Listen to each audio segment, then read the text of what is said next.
Hey y'all, I have got another great one for the Monday Mr. Money Mustache motivation. If you're not familiar with him, Mr. Money Mustache is a hugely popular financial independence retire early blogger. On Mondays I pick an article of his and we read it to discuss in the comments down below. I will link to this article in the description box below if you want to learn more about him, but this article that we're reading today is from May 29th, 2012, and this one is titled The 4% Rule, the easy answer to how much do I need for retirement. If you are at all familiar with the FIRE movement, then you have probably heard this phrase, the 4% rule, before. So this article dives into what it is and how it works. So we'll jump into this one. In the world of early retirees, we have a concept that goes by names like the 4% rule or the 4% safe withdrawal rate, or simply the SWR. As with all things financial, it's the subject of plenty of controversy, and we'll get to that and then punch it flat later. But for now, for those new to the concept, let's define the safe withdrawal rate. The safe withdrawal rate is the maximum rate at which you can spend your retirement savings such that you don't run out in your lifetime. That sounds nice and simple, but many people consider it an unpredictable thing to nail down. After all, you don't know what sort of roller coaster rides the economy will take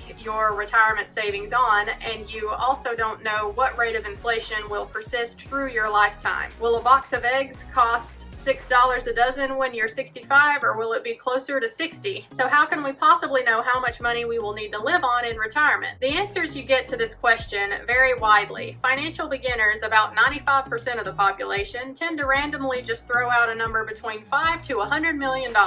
Financial advisors who aren't mustachians will tell you that it depends on your pre-retirement income, with the implicit assumption that you are spending most of what you earn, and the end answer will be somewhere between 2 and 10 million. Financial independence enthusiasts will have the closest to correct answer. Take your annual spending and multiply it by somewhere between 20 and 30. That's your retirement number. If you use the number 25, you're implicitly using a 4% safe withdrawal rate, which is my own personal favorite number. So where does this magic number come from? At the most basic level, you can think of it like this. Imagine you have your stash of retirement savings invested in stocks or other assets. They pay dividends and appreciate in price at a total rate of 7% per year before inflation. Inflation eats 3% on average, leaving you with a 4% to spend reliably forever. I can already hear a chorus of lines and rattling keyboards starting up, so let's qualify that statement. I admit it, that is the idealized and simplified version. In reality, stocks go up and down every year, and so does inflation.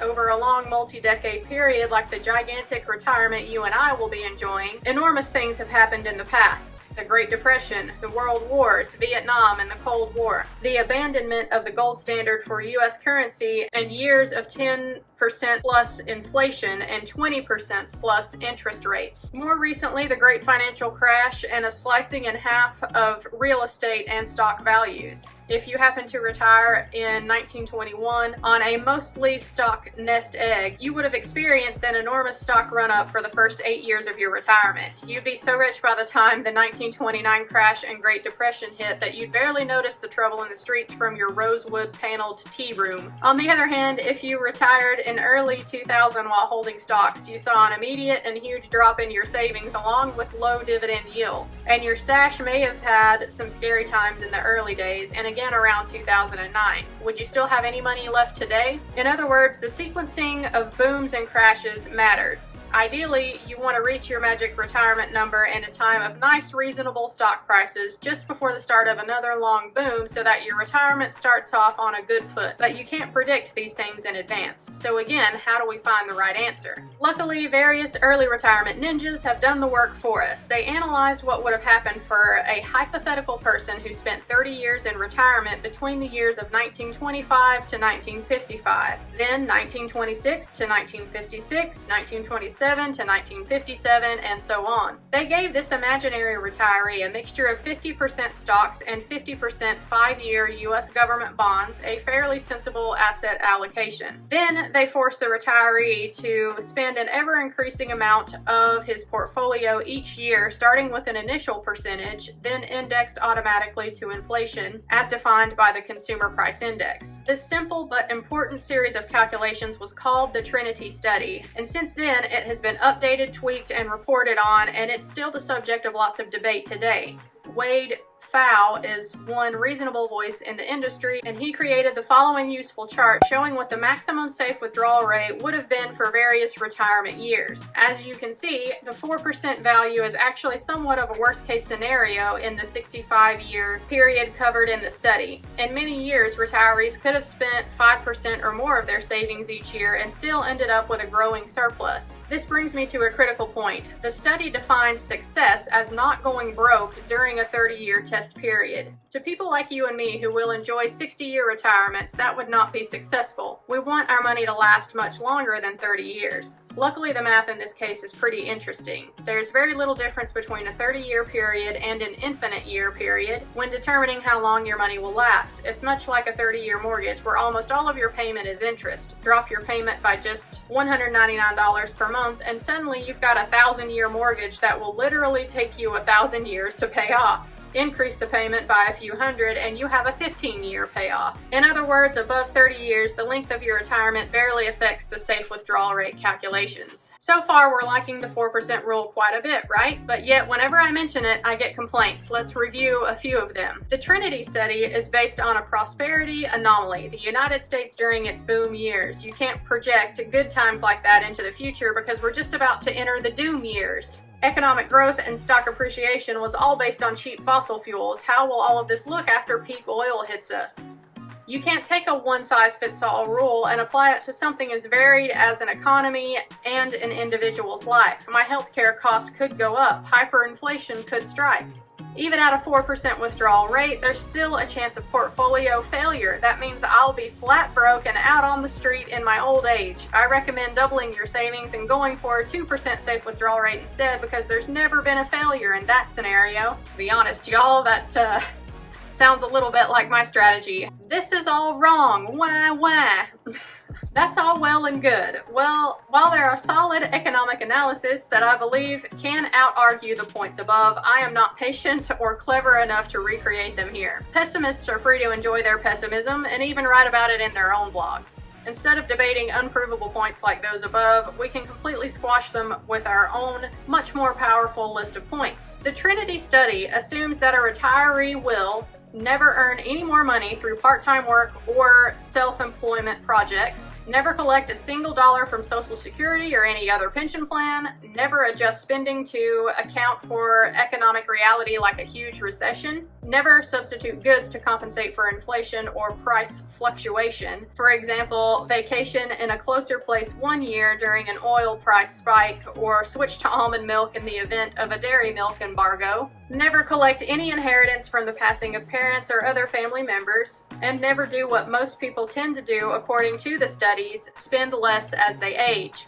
In short, they are assuming a bunch of drooling, complete anti-mustachians. You and I are mustachians, meaning we have far more flexibility in our lifestyles. In short, we have designed a safety margin into our lives that is wider than the average person's entire retirement plan. So now that we're feeling good about the 4% rule again, let's bring the point home. Far from being a risky proposition, planning for a 4% safe withdrawal rate is actually the most conservative method of retirement saving I could possibly recommend. To apply it in real life, just take your annual spending level and multiply it by 25. That's how much you need to retire at the most. A $25,000 spender like me needs $625,000. I've got more than that, plus various safety margins in the lifestyle, so all is good. Without undue risk, and as long as you have skills that can be used to earn money eventually in the future, hint, you do, I can even advocate a safe withdrawal rate of 5%. In other words, get your expenses down to $25,000 and you can quit your job on $500,000 or less. Then you can use the methods described in First Retire, Then Get Rich to gradually increase your safety margin and effectively decrease your withdrawal rate as you age. So there's no need to debate. 4% is a perfectly good answer, which means 25 times your annual expenses is a perfectly good goal to save for. Along the way, you might find your annual expenses melting away, which makes things ever more attainable as shown in this shockingly simple math behind early retirement post. But worry you must not. And if you're ready to play with the numbers even further, check out the Fire Calc website. It's basically like your own Trinity Study machine, except you can tweak variables. In the link provided, I used this data: a $500,000 portfolio, $25,000 annual spending, a 5% withdrawal rate. All alone, a plan like that over 60 years of retirement only has a 45% success rate, historically speaking. But if you make adjustments which include $8,000 per year of Social Security starting about 25 years from now, Bernicki's reality retirement plan of dropping spending slightly with age, just $3,000 per year in fooling around income, you're already at an over 90% success rate. Another $100 or $2 per month and you have a 100% chance of success, even without invoking many of my other bullet points above. So that, at last, is the long-awaited safe withdrawal rate article. In the hands of financial infants, the rule is dangerous and scary. But in the hands of mustachians, nothing is scary. Planning for a 4% withdrawal rate is a shiny, bulletproof limousine of a retirement plan, and you can ride it all the way to the party at Mr. Money Mustache's house. Alright y'all, I definitely love this one, and honestly I need to keep referring myself back to it from time to time because, as I have mentioned before, I don't plan on following the 4% safe withdrawal rate. I'm actually going to aim for more of a 3.5%